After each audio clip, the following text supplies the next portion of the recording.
Well, good morning. It is good to see you guys today. We were at a out-of-state birthday party yesterday, and I had some family. They were saying like, "Oh, you ready for the post-Easter letdown?" Talking about church tomorrow or today now, and I was like, "Oh no, it's never a letdown." Christ is still risen today, like he was last week, and we get to celebrate with family, and it is always a joy to get together, no matter what the Sunday might be. There was this faithful but poor widow who lived out in Appalachia. And though she didn't have much, she was just constantly a beacon of light to her community, constantly loving on people and serving people. Though her resources especially were not as bright as her love and her faith, they were a little bit more dim, right? Her husband had passed. As a single retired widow, her income was pretty limited. And there was one summer in particular where the prices of her medicine jumped through the roof, and as she purchased her medicine and paid the necessary bills, she was left with very little left over to pay for her food, her actual groceries. And so she would come together at the beginning of the month, and she started with this stocked pantry, but as those months of higher prices on medication went on, her pantry started to dwindle, and she had less and less and less.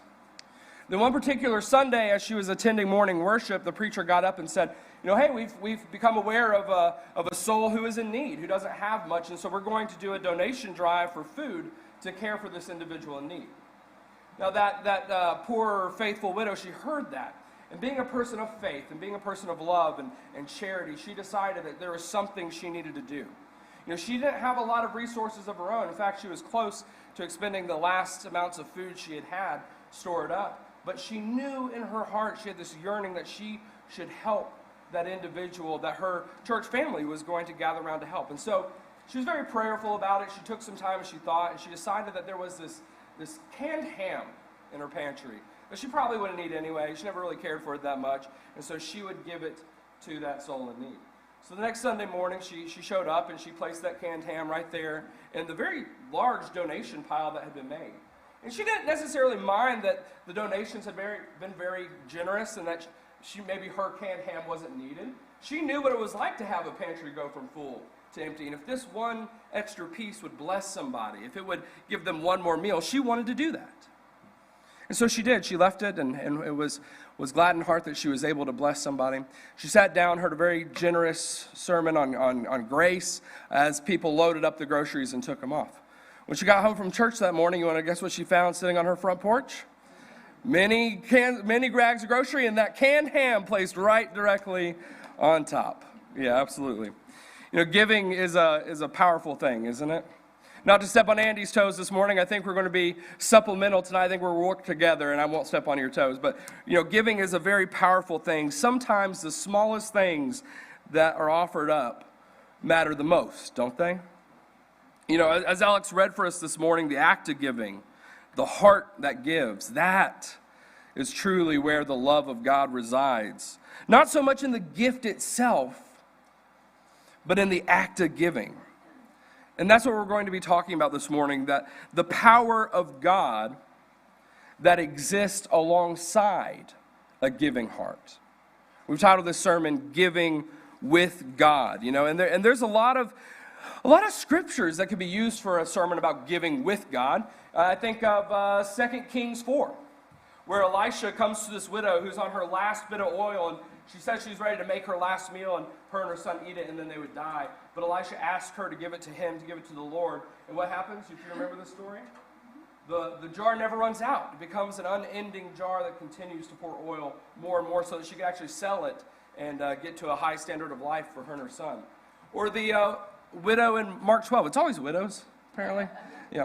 The widow in Mark 12 who gives what we would consider 2 pennies into the treasury at the temple. And Jesus himself praises her for giving out of his poverty. But the story I want us to do this morning is actually neither of those, which would fit very similarly with that illustration.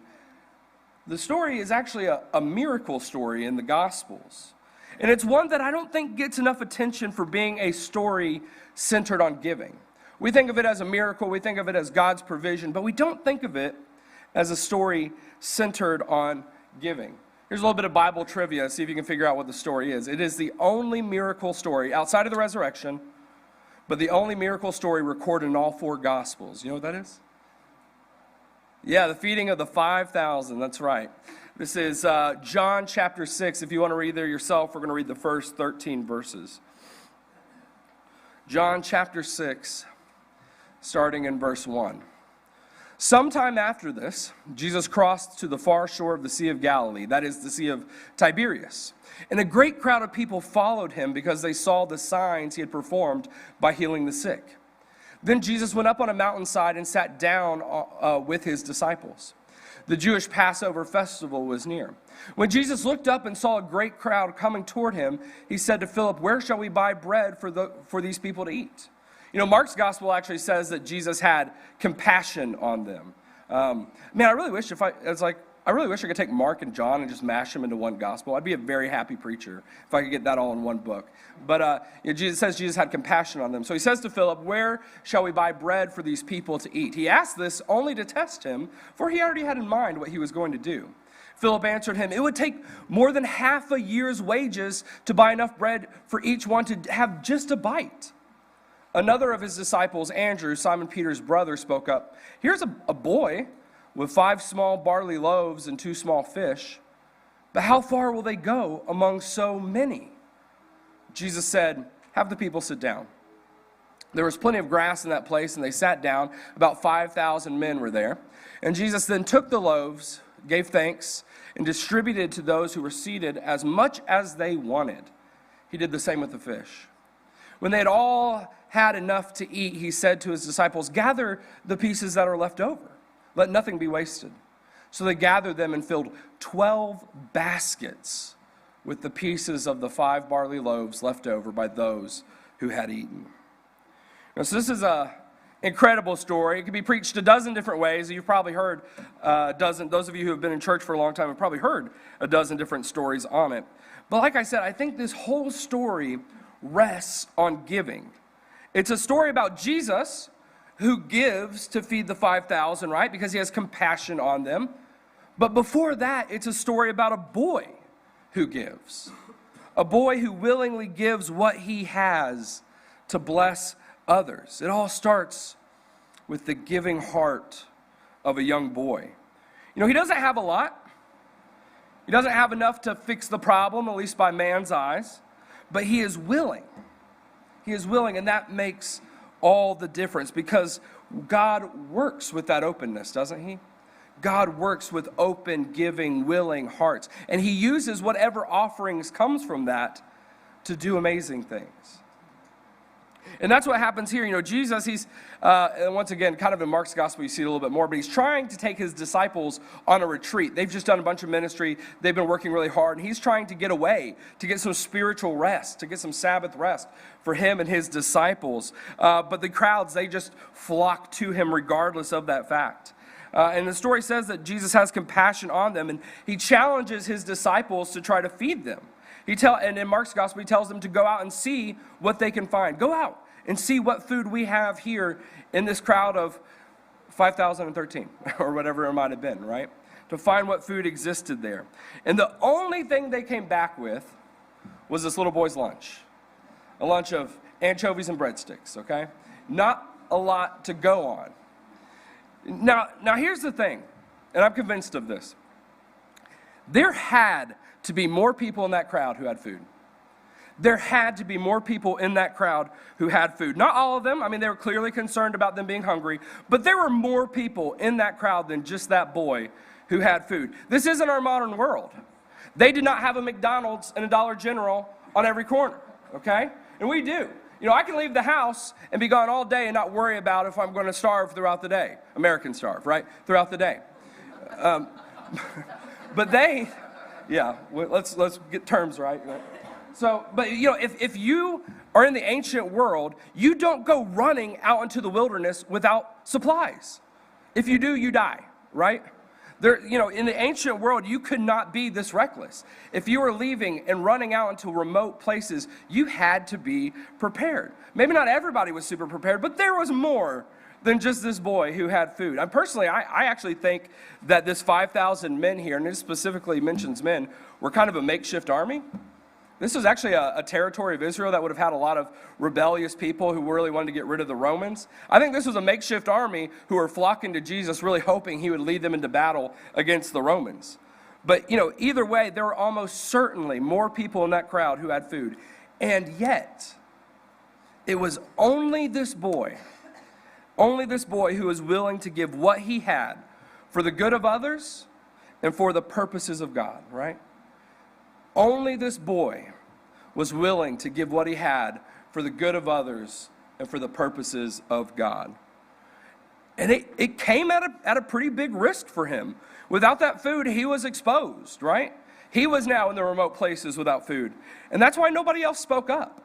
Nobody else spoke up. I mean, it's not exactly a very wise thing to stand among 5,000 hungry people and say, yeah, I got some food, right? You don't raise your hand in a crowd of hungry people out in the middle of nowhere if you're the one with food. I mean, none of them would have actually had enough to make a dent in the problem, right? All those people who probably had a little bit stashed away in their bags, they knew that that food was not going to feed that size of a crowd. So why say anything at all?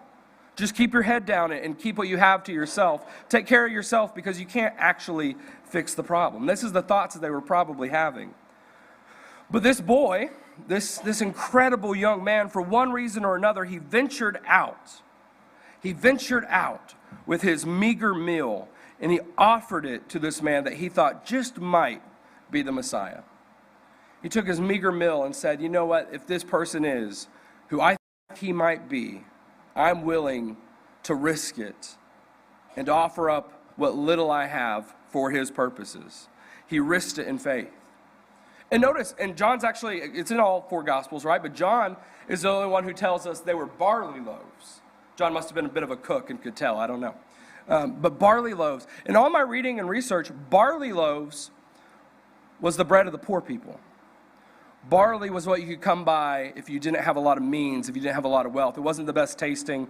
It lasted longer, but at cost of texture and taste and so on. This was a poor boy. He knew what it meant to share. He knew the true cost that can come from sharing his resources with others. But still, he had compassion like Jesus did, didn't he? He had faith like Jesus did. And it led him to a giving heart that Jesus could work through. And we talk about this story, this miracle, this story in the Gospels.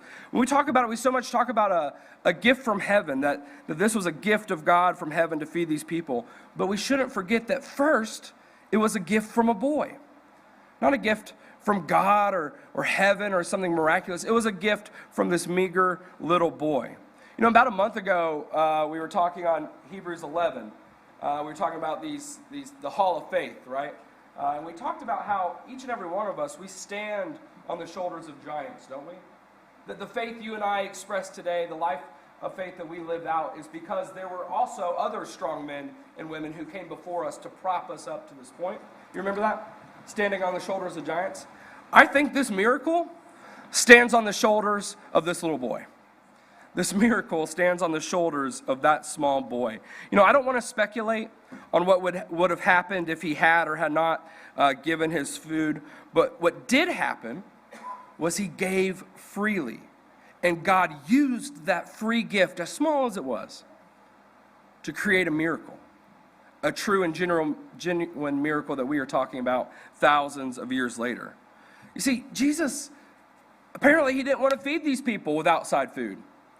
He didn't want to use outside blessings. He didn't want to use outside benevolence. He wanted to work with what they had.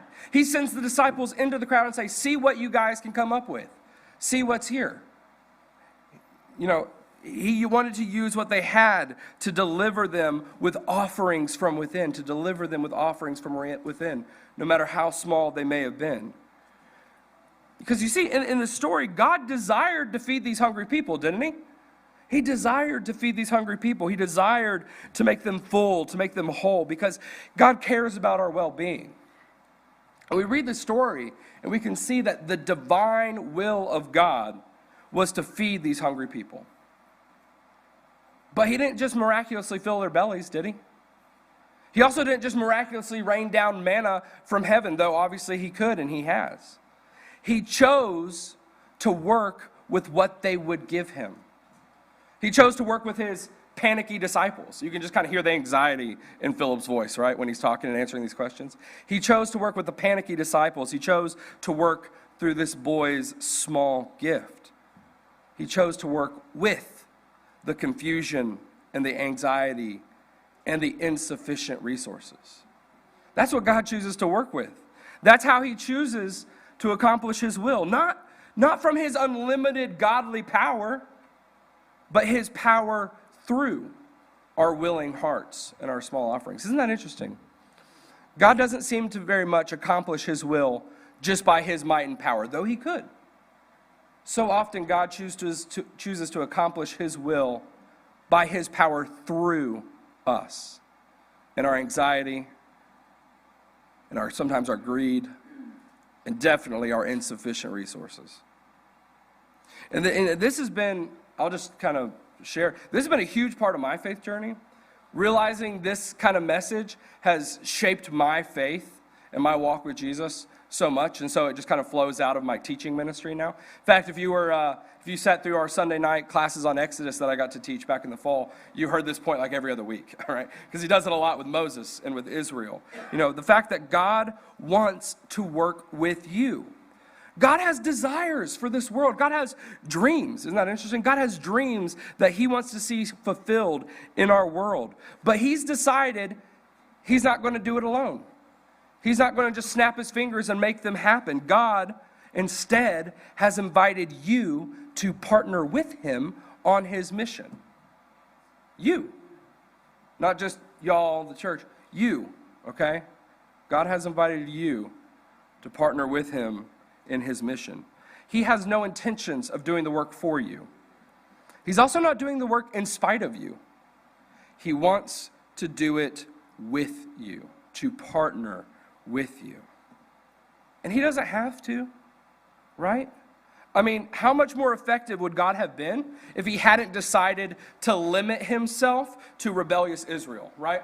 If God hadn't chosen Israel, I think he could have got a lot more done in the Old Testament, don't you? You know, how much more cohesive would the church have been had he not chosen Peter and Paul? Because they butted heads in the beginning, and they disagreed on some pretty important stuff in the early days of the church. We read about that in Acts, and we read about that in Galatians and some other places. But he chose to work through two people who didn't agree. How much more cohesive would the church have been? Or let's make it a little bit more personal, a little bit more modern. How many more people would be Christians today if he decided he would do the work that he's asked the church to do on his own?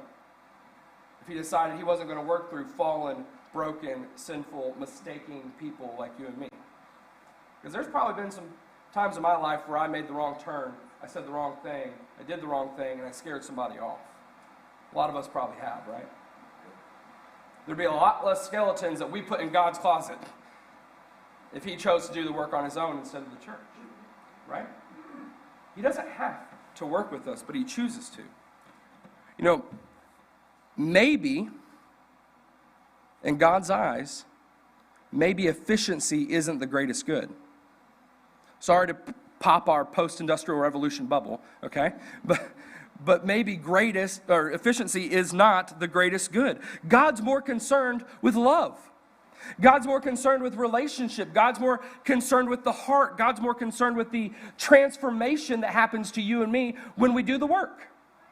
As we walk along the journey, as we do the stuff, as we learn from him, as we mess up on his plans along the way. God's more concerned with the path and the journey and the relationship and the love and the heart than he is about the effectiveness all the time.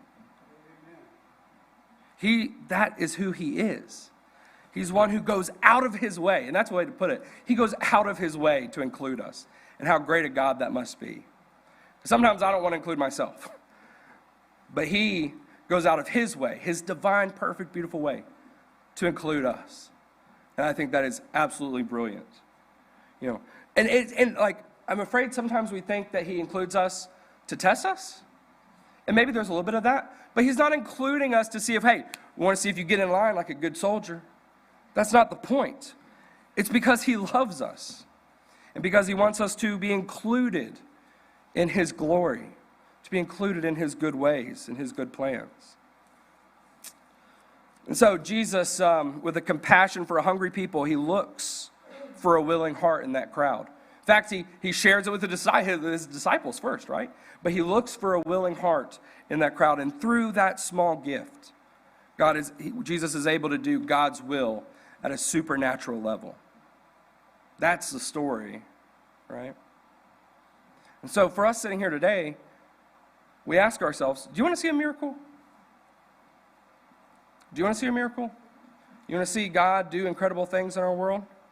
Then you have to be willing to offer up your fish and loaves. You have to be willing to offer up your fish and loaves. Are we willing to give? Are we willing to risk it so that God can use us in incredible ways? Do we have that willing heart to be used by God even though we think we're not enough? Even though if we think we have insufficient resources, are we willing? Do you trust that God can multiply your offerings? If so, that's when we've got to step up and be willing to hold out our open palms with whatever we might have, whatever insufficient anchovies and breadsticks we could offer, because we trust that God can use it in ways that we can never predict. And that's what we're asked to do, to give. And there's a lot of reasons for giving, and I'm excited to hear what Andy has to say tonight because I think it'll add to this conversation. But I think, and there's three categories we can go to on giving. And they'll all start with a T because I'm a preacher, right? And the first one that we can give is out of our time, right? Time. One of the most precious things we have anymore is our time, isn't it? At least it seems that way to me. Maybe it's because we're obsessed with being efficient. I got like a whole philosophy on this. All right? But are you willing to give your time to God? Are you willing to give a day to serve our youth, to help them come to know God, to see him through their young eyes? Are you willing to give a day? Are you willing to give an hour to be with someone who's grieving? Are you willing to give an hour to help somebody study the Bible and come to know God? Are you willing to give 5 minutes as you drive down the road to speak to God in prayer? Because so often the answer is no, isn't it? For one reason or another, we've got to get that podcast in. I can't pray during my car rides. It's like, I got to help, I got to get with the kids, I got to do this, I can't give up my evening, or, oh man, I'll be so behind on my emails if I give up that day. The answer is so often no. We cling to our time and make sure that none of it can slip through our fingers. But so often, when we give our time to God through spiritual discipline, through worship, through different acts of service and ministry, when we give our time to God, the fruit of those hours, those minutes, those seconds are going to come out so much larger than we ever imagined, right? The harvest of the fruit from those limited offerings will be so much greater than we could ever imagine. Like a kernel of corn, as an Indiana boy. There's a kernel of corn that can produce a whole ear, right? That's the power that God has with all of our offerings. Second is our talent. What gifts and skills has God given you that you could then offer back to him? They're already his to begin with, right? He designed you and gave you these passions, these skills, these gifts, these talents. How can you offer them back to him? Each one of us has a talent that could bring light and life to others. And, it doesn't have to be an obvious one. I mean, I'm so grateful for our doctors and our nurses who continually use the brains God gave them, the steady hands God gave them, to use that for the ministry of the Lord. But, man, your landscaping, your musical abilities, your chatterboxes out there, right? That can be used for the glory of God. Some are more obvious, some are not, but they can all be used. And these little acts of specialized kindness will ripple beyond our understanding. And then lastly, and probably most obviously, is our treasure, right? That's the offering this boy gave in John chapter 6. And like time especially, it's one of the hardest ones for us to let go of. It doesn't have to be money, per se. We think of money, but it doesn't have to be money. But anything material that we can offer up for God to use. I think especially in a world where hospitality is sorely lacking, offering up our home, offering up our food, a spot at our dining room table can be a surprisingly potent way for God to multiply the harvest of our offerings. I think that's something we as a church need to be taking more seriously in the 21st century world, that when we offer up our homes and hospitality, it costs us more than it used to, it seems like, and I think it does a lot more than it used to. But loaning someone a car and inviting someone to share at your table, sponsoring a third world child, there are many wonderful paths to give our treasures. Now, all three of these are precious to us, right? And letting go of them seems extremely risky. Like the boy in the wilderness, we have a lot to lose and seemingly very little to make changes. Each one of these, if I think about my time, if I think about my talent, if I think about my treasure, it doesn't seem like, even if I gave all of it, it would do that much of a good, right? But like the boy in the wilderness, God can and will transform our little offerings into something miraculous. God can and will transform our little offerings into something miraculous. And that's the invitation this morning. To realize that while you might be waiting for God to act, while you might be waiting for God to provide, while you might be waiting for a miracle from God, maybe He's waiting for you. Maybe He's waiting to see what you offer up for Him to work with. He wants to do beautiful things with you, in partnership with you. So give it to God and see what great things He can do with your little offerings. If you need anything this morning, if you'd like the help and the prayers of the church, we invite you to seek that now up front as we stand and as we sing.